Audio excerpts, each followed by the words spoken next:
Grossi Posse, what's going on? Tom Grossi here.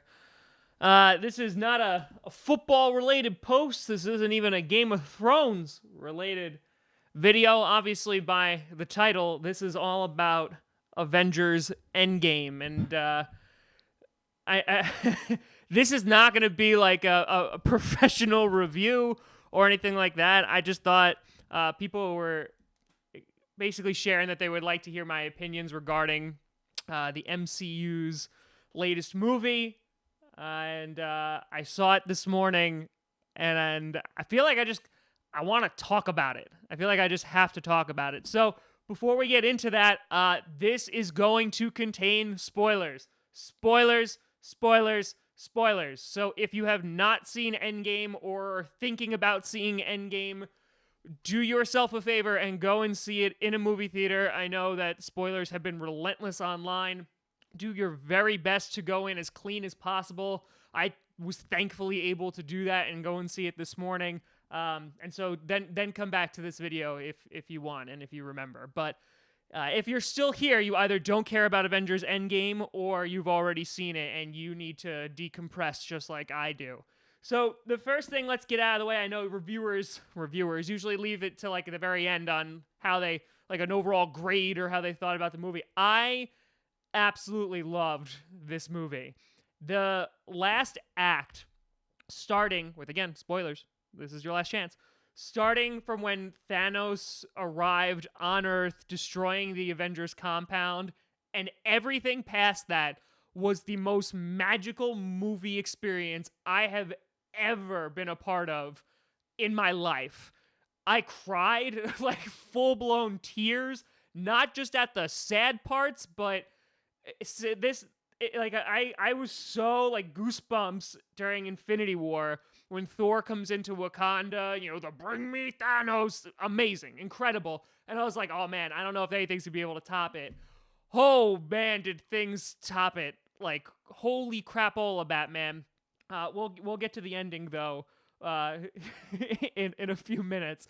So the things I want to comment on are, one, the trailers don't tell you anything whatsoever. I had like some inklings of what this was going to be about. I thought time travel was going to be a part of the movie in some way, shape, or form. But essentially, like, if you saw just the trailers, the movie's over in like the first 20 minutes, right? Like, there's this big bad Thanos, and they're like, oh man, I can't wait for this rematch. They teased it a little bit in the trailers, and I was like, oh man, 20 minutes in, like, we're going to fight Thanos. Like, I had theories like they were gonna lose, and then, Ant-Man was gonna time travel, and this whole nine. But no, they chop off Thanos' head within the first 30 minutes of the movie, and then that's it. And I'm kind of like, oh,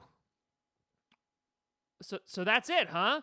And then we do a time jump to 5 years later, and everyone is depressed AF. I mean, they are just down in the dumps. Black Widow can't decide what color her hair is. It's a little bit of red, it's a little bit of blonde, and people are just sad. Just sad. Hawkeye's going all Dexter on people and is just killing everybody. And Captain America, of course, is leading support groups because he's Captain America. Tony Stark has a kid, right? And we'll get to that. But, like, everyone's kind of attempting to move on, but they're not able to. And the thing that gets all of this started is a rat, in which it just happens to step on the right sequence of buttons to free Scott Lang, Ant-Man, from the quantum realm. And that's the only reason we have this movie. And so the first, I want to say, like 45 minutes to like an hour are really just like setup, right? It's kind of just living in the world of a post-snap apocalypse. And what I enjoyed that. I enjoyed that it wasn't like, hey, let's go fix the problem immediately, or hey, let's not live in it, let's not feel the world for a bit.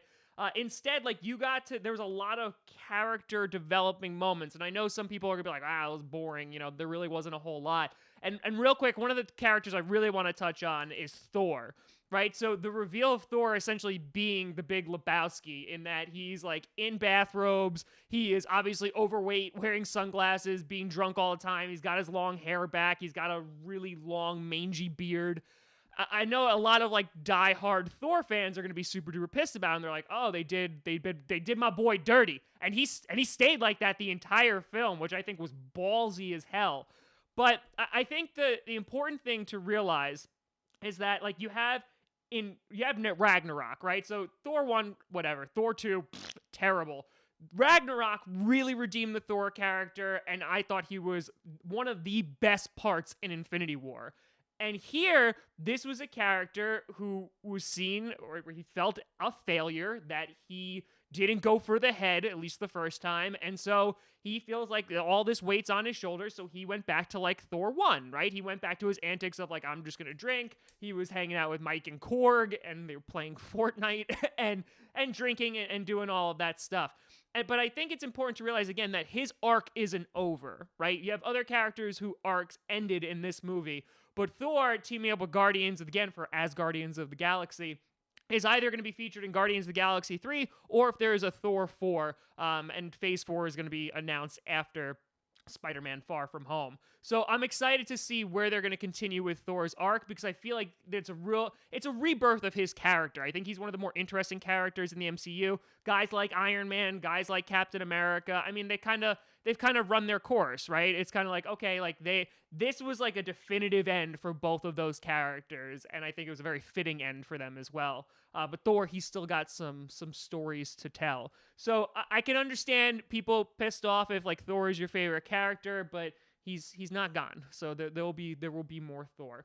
But moving on, so this whole entire movie, the whole like middle portion of it, is essentially just one big nostalgia act in which they're like, hey, you remember all those MCU movies that we've made since 2008?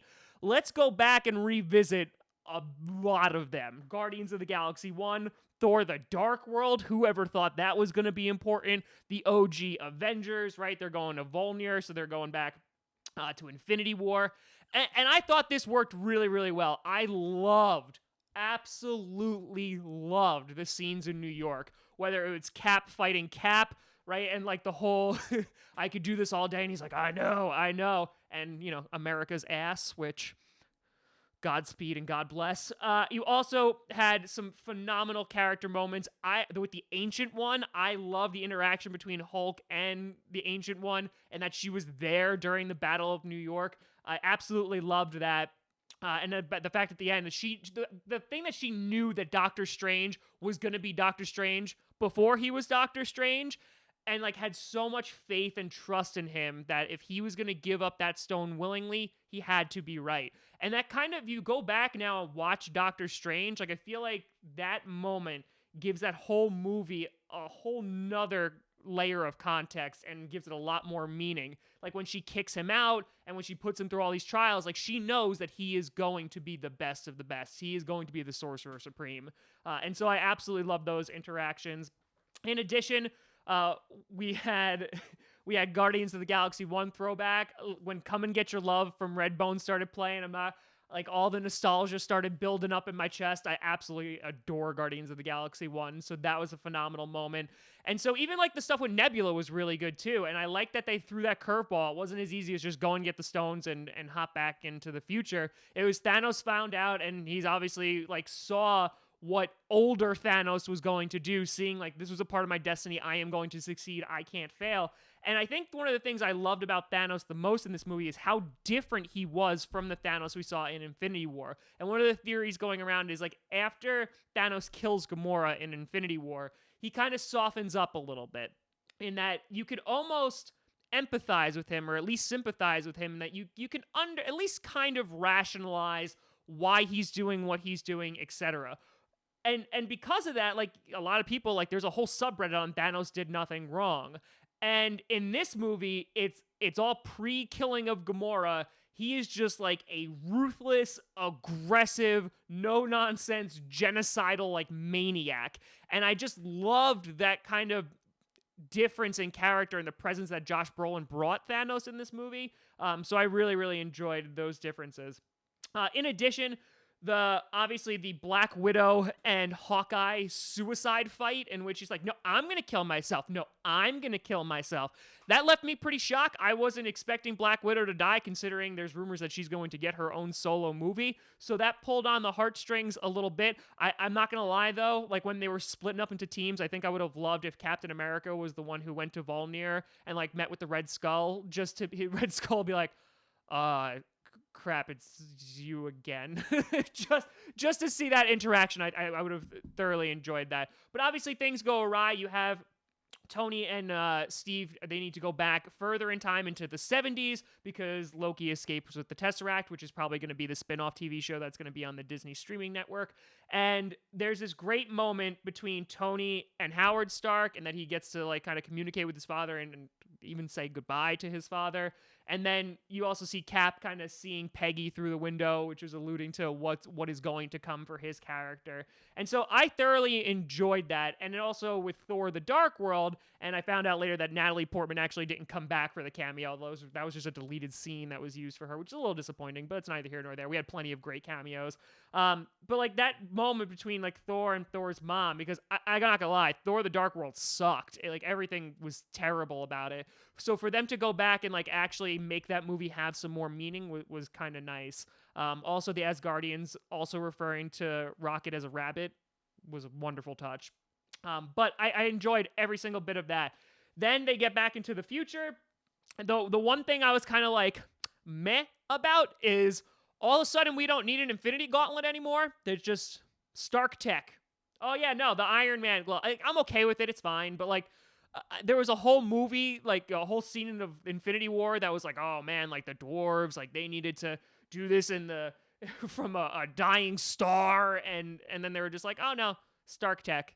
That's it. But they get back. Hulk, he's the one who puts it on, and he snaps his fingers and brings everybody back. And then Thanos comes through and basically blows everybody to bits. And from that point, we have the most incredible superhero fight scene I have ever seen in my life, and I honestly don't know how it's going to be topped. First, with the OG3, when Captain America picks up Mjolnir and goes to town on Thanos with the shield, with the hammer. That is like one of the biggest freaking awesome moments I have seen in 22 films. Just absolutely incredible. I was cheering my ass off. And then when he breaks the shield, I'm like, oh crap, like Cap is gonna die. Like, here we go. This is gonna be just like the comics, and where she's gonna be facing Thanos down, and Thanos is gonna kill him. And freaking Falcon on your left. And when they all start coming through the portal, tears were streaming down my face because it was just such an overwhelmingly amazing movie moment. And we finally got our Avengers Assemble moment, which was everything. Literally, that's it. And period. And it was everything. That's all it was. And you had this amazing CGI fight. And I know people will complain of like, oh, sure, CGI. I don't care. Like, I enjoyed every freaking... Spider-Man flying on a Pegasus? Yes, please. Thank you. You had all the women of the MCU going and kicking ass.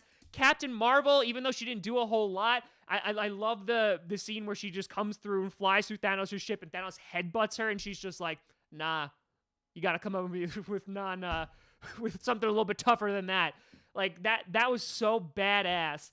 And then, of course, after all these interactions between all these different characters, you also had Pepper Potts in the rescue, which was amazing. But what it comes down to is Tony Stark getting all the Infinity Stones, and after Thanos being so freaking fracking, like, stubborn and being, like, full of himself and pompous of, like, I am inevitable, the I am Iron Man, I was like, yes! And then I realized, oh no, he's gonna die. And then they dusted everybody, a part of Thanos' army and Thanos himself. And that death scene... That broke me in ways I as a 28-year-old man, I didn't think it would. And, you know, freaking, oh my God, Tom Holland, man. Like, he's like, I don't want to go in Infinity War, and everyone's crying. And then he's like, I don't want you to go, and everybody's crying. And then Gwyneth Paltrow, Pepper Potts is there saying, we're going to be okay. You can rest now. Oh, like, it was absolutely heartbreaking. And for me... it's the scene I think about most is like how they replayed the Avengers, like, the 360 scene, like in the OG Avengers. And I'm like, wow, like that's how far we've come along. And it's weird because, like, so the first Iron Man movie came out in 2008. So I mean, I was 18 years old, so I wasn't a spring chicken by any sense, but I remember going to see it in the movie theaters. I was absolutely blown away with it. I loved it. I actually didn't see the Incredible Hulk, Thor, or Captain America in theaters. I wound up seeing them at home, but I saw the Avengers in theaters, and like basically everything since Guardians, I've seen in like opening weekend. And I don't know, like I feel like it definitely was a bit of, even though it wasn't like full blown childhood, I feel like it was essentially like my childhood ending in front of me. So it was the end game of that. Um, and they have the whole funeral. I did love the touch, even though I'm not gonna lie, I hated Iron Man 3 with a burning passion. They even had the kid with the stupid Verizon product placement in Iron Man 3 that Tony winds up helping. They had him at the funeral, and I was like, oh crap. And so they had all of that. They had all of these characters. And then you had the perfect ending for Captain America, because when Bucky's like, I'm going to miss you, he knows. He knows that Cap is staying back there. He lives out his life, and the last scene of the movie is him dancing with Peggy, which I think is perfection. Absolute perfection. No mid-credit scene, no end-credit scene, just a hammering away of the old Iron Man suit, constructing it in the cave, just to harken back to 11 freaking years of awesome ass movies. And so I think that at alone, like, the beginning is a little bit slow. The pacing I don't think was as concise as Infinity War, but that last act makes up for it so much. So much. I mean, you literally could have just had like the Hulk eating tacos for 2/3 of the movie, and if you still had that last third, I'd have been like 10 out of 10. It's fine. So I don't think I was expecting it to be so emotional. I knew that people were going to die, but it wasn't even like them dying, which was like the real heavy hitters. It was just like this culmination of like, this is it, right? Like after this, there is no more of like the OG Avengers. Like we're never going to see this again. We're never going to see Tony Stark as Iron Man. We're not going to see Steve Rogers as Captain America. And and Black Widow as well, even though she'll probably have her own solo movie. And I think it's just, I don't know, the MCU is unlike anything that has ever occurred in cinema history, and then there's lots of companies that try to copy their success, but I mean, you have just 11 years of planning and just ultimate payoff. This movie was absolutely incredible. I cannot wait to see it again. I was up doing football stuff until 2 o'clock in the morning. I woke up at 7 o'clock in the morning, drove down to Manhattan, and saw it in IMAX, and it was completely and totally worth it. And I really had to pee during it, but some people would go to the bathroom, but not us. Not us. But yeah, that's kind of just like my random thoughts. I absolutely loved it. I loved, oh God, I loved it so freaking much. And like as I was driving home and sitting in traffic, I was like, there's a little emptiness now. It's like I don't know what to do now. Obviously we have Spider-Man coming out in a couple months, and I don't know. Things are gonna be different now. And I'm sure we're gonna have still great movies from the MCU. Kevin Feige has wonderful plans, and they have like plans for the next 10 years. And eventually you'll get like Fantastic Four and X-Men and all that great stuff. It's just, this was something special, and damn, what a hell of a way to close it out. But let me know what you think down below for Endgame. You could either find me at Tom Grossi Comedy at all the social media, see down below. But yeah, thanks for watching this kind of like review, thoughts, emotion, vomit thing. But thanks so much for watching. I'm Tom Grossi, and Avengers Assemble.